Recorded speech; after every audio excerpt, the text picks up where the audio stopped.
Hello dear students, welcome to PCL tutorials. आज के इस वीडियो में हम बैचलर्स इन फार्मेसी और डिप्लोमा इन फार्मेसी में पढ़ाया जाने वाला जो इम्पॉर्टेंट सब्जेक्ट है फार्मास्यूटिकल ज्यूरिस्प्रूडेंस, उससे रिलेटेड कुछ इंपॉर्टेंट मल्टीपल चॉइस क्वेश्चंस को डिस्कस करेंगे जो सभी एग्ज़ाम्स के लिए बहुत इंपॉर्टेंट हैं। तो वीडियो को ध्यान से देखिएगा, सारे क्वेश्चंस को अच्छे से देखिएगा। तो चलिए स्टार्ट करते हैं क्वेश्चंस के साथ। सो स्टूडेंट्स, पहला क्वेश्चन हमारा है, the licence to manufacture in bonded laboratories is issued by. कौन इशू करता है? Drug controller, excise commissioner, excise officer और एक्साइज इंस्पेक्टर। तो इसका जो करेक्ट आंसर होगा एक्साइज कमिश्नर। तो अब बॉन्डेड मैन्युफैक्चरिंग और नॉन बॉन्डेड लेबोरेटरीज क्या होती हैं? ठीक है, बॉन्डेड मैन्युफैक्चरिंग मतलब वो प्रमाइसेस और any part of the premises approved and licensed for the manufacture and storage of medicinal and toilet preparations containing alcohol, opium, Indian hemp and other narcotic drugs or narcotics on which duty has not been paid। मतलब सिर्फ इतना difference है कि bonded manufacturing में duty, excise duty नहीं pay करनी होती है, whereas नॉन बॉन्डेड मैन्युफैक्चरिंग में excise duty has to be paid. Okay, next question, licence for wholesale of drugs other than those specified in C1 and X is issued on form. किस form में ये wholesale drugs के लिए licence दी जाती हैं except C1? The correct answer is 20B। Next question, schedule D in drugs and cosmetic act refers to. Schedule D किस लिए होता है? तो इसका जो करेक्ट आंसर है list of drug exempted from import provision. Next, joint state pharmacy council is formed. These are the options and the correct answer is in 2 और more than 2 states, इसीलिए वो जॉइंट स्टेट फार्मेसी काउंसिल है। Okay, next question, which of the following statement about ISO is correct. सबसे पहले ISO का full form Indian standard of organisation, ठीक है, Indian standard organisation. Next, अब इसका जो है फॉलोइंग स्टेटमेंट जो इसके लिए सही है, नहीं सही है, सॉरी, क्वेश्चन में पूछा गया है, तो इसका जो करेक्ट आंसर है ये इंडस्ट्री स्पेसिफिक परफॉर्मेंस रिक्वायरमेंट्स नहीं प्रोवाइड करते हैं। बाकी ऊपर के 3 ऑप्शंस करेक्ट है, लेकिन ये जो लास्ट 4th ऑप्शन है, ठीक है, ये कंप्लायंस और स्टैंडर्ड क्वालिटी इन सबसे रिलेटेड ये प्रोवाइड करते हैं, but industry specific performance requirements ये प्रोवाइड नहीं करते हैं। तो answer D is the incorrect one. Next, as per GMP का फुल फॉर्म आपको पता होना चाहिए, good manufacturing practices during tablet compression in process should be done at regular intervals of. कितने इंटरवल्स पे करनी चाहिए? नॉट मोर देन 30 मिनट्स, ठीक है। Next, as per GMP change rooms to the aseptic areas of sterile products manufacturing area should be clearly demarcated into the following rooms except black room, blue rooms, grey rooms, white rooms। तो जो नहीं होता है that is blue room।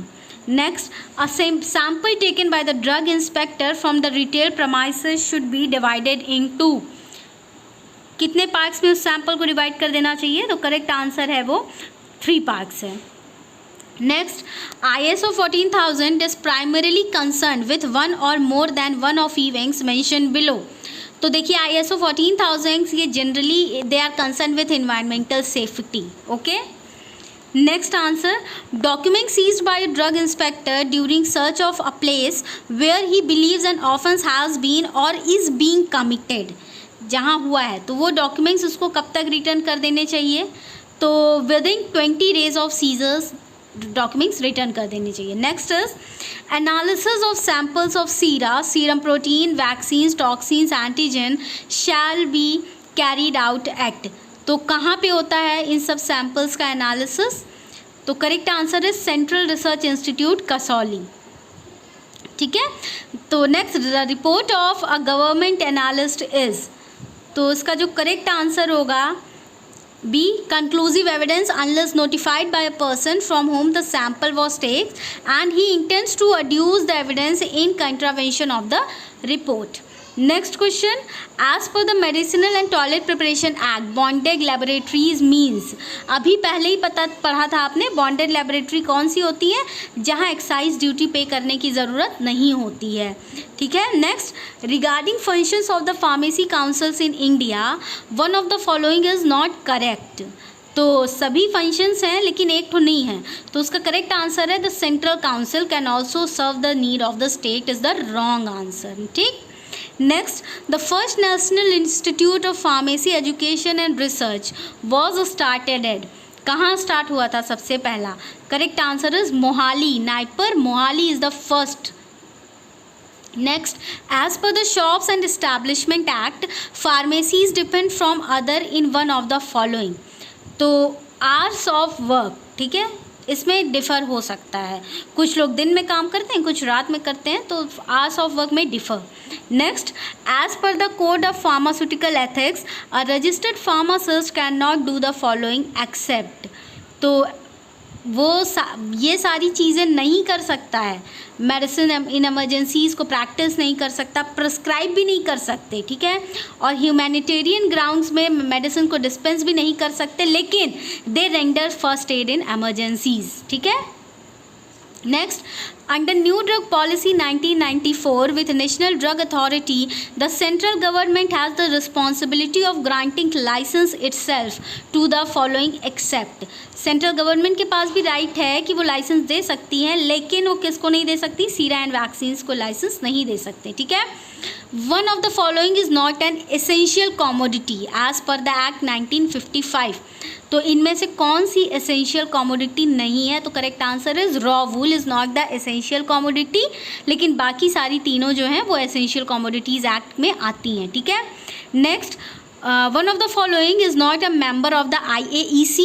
IAEC का full form आपको पता होना चाहिए, क्वेश्चंस आ सकता है, इंस्टीट्यूशनल एनिमल एथिकल्स कमिटी, जिसमें हम एनिमल्स के ऊपर कोई भी एक्सपेरिमेंट करने से पहले हमें अप्रूवल की ज़रूरत होती है, ठीक है। तो इसमें बायोलॉजिस्ट भी होते हैं, वेटेरियन भी होते हैं, लेकिन कौन नहीं होता है, एडवोकेट नहीं होते, ठीक है। Next question, Ayurvedic preparation containing less than following % of self-generated alcohol are exempted from excise duty as per medicinal and toilet preparation। तो कितने % तक होगा तो उनको एक्साइज ड्यूटी नहीं देना पड़ेगा आयुर्वेदिक प्रिपरेशंस में, ठीक है। तो अगर उनके प्रिपरेशंस में 2% तक अल्कोहल है तो they are free from excise duties, ठीक है। Next, the list of diseases and elements that drug should of pharmacy act 1940।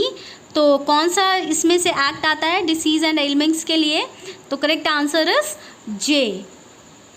Next, the effectiveness of the new drug is confirmed in one of the following faces of clinical trials. तो clinical trials के faces में से effectiveness किस में confirm होती है, phase 2 में, okay, कि हमारी न्यू ड्रग्स जो अंडर रिसर्च है वो इफेक्टिव है। Next, licence for retail of drugs specified in schedule X is given in the following form. तो किस फॉर्म को फिल करने के बाद शेड्यूल एक्स ड्रग्स के लिए लाइसेंस मिलता है, तो correct answer is 20F। Next question, forms use to send a memorandum to government analyst under schedule A is done in, ठीक है, गवर्नमेंट किस फॉर्म में होता है वो, तो correct answer is form 18 and form 18A। Next question, as per the shops and establishment act young person, यहाँ age दिया हुआ है 12 से 18 साल, should not be made to work more than one of the following hours per day. तो इससे ज़्यादा उनको काम नहीं करवा सकते, तो करेक्ट आंसर इज 6 घंटे से ज़्यादा, ठीक है। Next question, new drugs developed through research are excepted from price control for a period of. तो जो नई ड्रग्स मार्केट में आती हैं वो प्राइस कंट्रोल से कितने सालों तक एक्सेप्ट रहती हैं, आप कितने सालों तक उसमें कोई प्राइस कंट्रोल नहीं लग सकता है, तो करेक्ट आंसर इज़ 5 years, ठीक है। Next question, the drug order 1995 does not take into account one of the following in fixing the retail price. तो प्राइस को फिक्स करने से पहले किस चीज़ को कंसर्न में नहीं लिया जाता है, इज़ द लोकल टैक्सेस, ठीक है। Next question, drugs to be taken under the medical supervision are included under the following schedule. तो मेडिकल सुपरविजन के बाद ही लेनी चाहिए, तो schedule H is the correct answer. Next question, application for grant renewal of license for manufacturing Ayurvedic, Siddha and Unani drug is required to be made in किस form में होता है? The correct answer is form 24D. Next question is the first edition of Indian Pharmacopoeia was out in, कब आया था Indian pharmacopoeia का first edition? The correct answer is 1955. Next question, all products of parental use are listed under the following schedule. तो parental products किस schedule के under में आते हैं? तो correct answer is schedule C. Next question, same question repeated, इसका आंसर आपको पहले ही पता है. Correct answer is 1955. ये क्वेश्चन का आंसर भी आपको पता है. पेरेंटल यूज़ के प्रोडक्ट किस में लिस्ट किस शेड्यूल में आते हैं? ये हमारे फार्मास्यूटिकल ज्यूरिस्प्रूडेंस के कुछ बहुत इंपॉर्टेंट मल्टीपल चॉइस क्वेश्चंस थे जो सभी तरह के एग्जाम्स के लिए बहुत इंपॉर्टेंट हैं. तो अभी आगे के वीडियोस में मैं आपको और भी क्वेश्चंस प्रोवाइड करूंगी. टिल देन आप ये सारे क्वेश्चंस को अच्छे से करिए and all the best for your exams. Thank you.